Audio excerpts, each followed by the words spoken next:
What if God is actually the devil? Marcion, the man who created the world's first Bible, believed that the God worshipped by the church is an evil being enslaving humanity. Marcion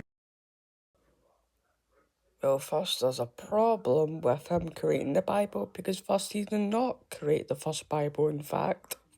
Fun fact, in general, that's just not true.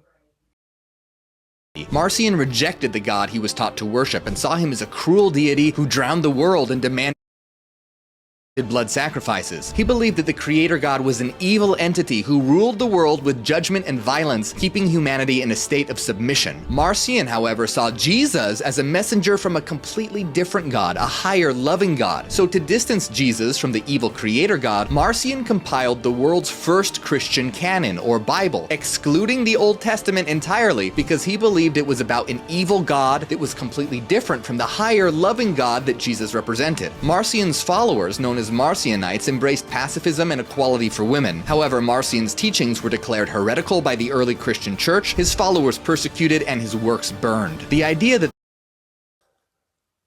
I think you got the point, but I will say, most of what he was saying was right. But the guy he was saying was, like, the guy it was saying Satan, I mean, God is the devil is completely wrong, which this is one guy's view.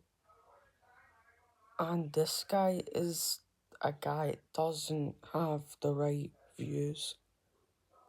The wrong views. A separate God from the Jesus God. It was came down to earth.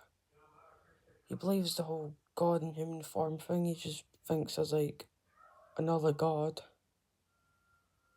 What?